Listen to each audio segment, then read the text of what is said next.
Hey, what's going on, guys? Wanted to bring you another video. Definitely want to first say thanks to all the subscribers. Thanks to everyone that subscribed. Definitely got a lot of great feedback. I definitely appreciate that. Definitely thanks to everybody who sent in questions. I'm glad I was able to offer you guys some assistance or any advice that I could. But what I wanted to talk about, based upon some of the feedback that I got, was leasing versus buying and what would be better for you in your particular situation. Now, I know a lot of people that look at my videos. I know a lot of you guys like modding the vehicles. And I just want to say first and foremost that if you're somebody that really likes to mod vehicles, especially heavy engine mods, or you want to make the car go faster, financing is going to be your best bet. But I'll get into that a little bit later. So I do want to start with financing. Basically, just to get the gist of this, financing is basically whatever the price of the vehicle is, you're financing that for a specific term, whether it be 5 years, 6 years, 7 years.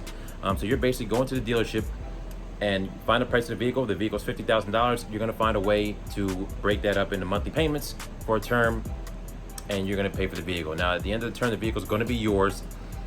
So that is one of the good things. Another good thing about financing a vehicle is you can mod the vehicle the way that you want. Mods aren't going to matter, and that's really important, especially if somebody that wants to have those things on the vehicle. Financing is huge for that, for mods. Some of the drawbacks with financing a vehicle is that you may need to come with more money down, and you're going to have a higher payment per month. So those are, two drawbacks. And then with those drawbacks, you have another pro: unlimited mileage. So if you like to drive your car a lot, or if you're going from state to state, you're going to different meets, or you just have family in other areas, you don't have to worry about mileage, and that's huge.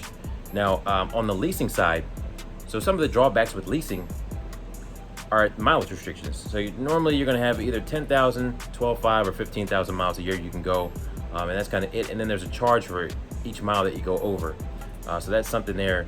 There's a little bit of a drawback. The other drawback is at the end of the day, you really don't own the car. So basically, it's kind of like you're renting the car for the amount of time that you have it. So that's another drawback there.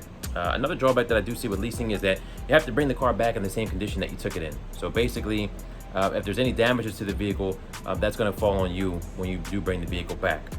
Now, some of the pros with leasing: if you're the type of person that likes a brand new car, if you're the type of person that likes to just turn the key and go, leasing might be for you, because you never have to worry about that. You're always going to have a car that's in warranty. You're always going to have a car that's not going to have any major breakdowns or anything like that, because it's never really going to get old enough.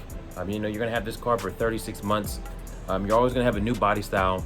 So that's some of the benefits for leasing. Now, one of the things, if you do like to lease, I would definitely suggest to try to get into the lease for as little bit of money down as possible, because you're not really gaining anything out of the lease.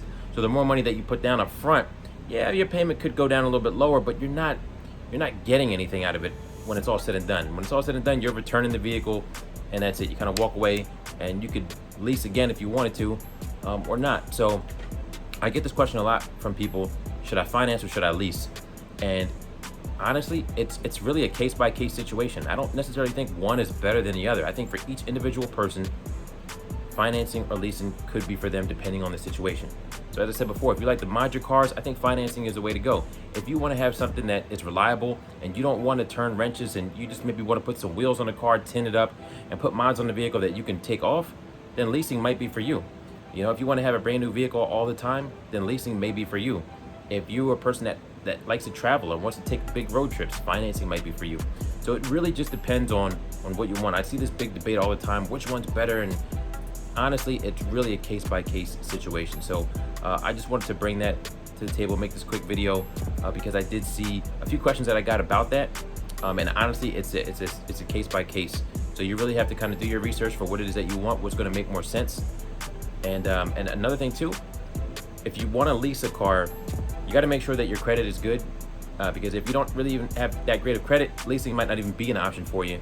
And another thing too, if you do lease, make sure that you keep your credit good throughout the duration of the lease. I can't stress that enough. I've seen this happen where people, they lease a vehicle, some things happen in their life, their credit gets messed up, they come back, and now they can't lease another vehicle, and their credit's not good enough to finance another vehicle, and they're left walking home from the dealership. So definitely, in all cases, keep your credit right. Keep your credit as best as it can be. If you have any questions, definitely get down in the comment box. Let me know what your thoughts are and what do you think is better. I'll catch you guys on the next one. Like, comment, subscribe, and I'll be back shortly.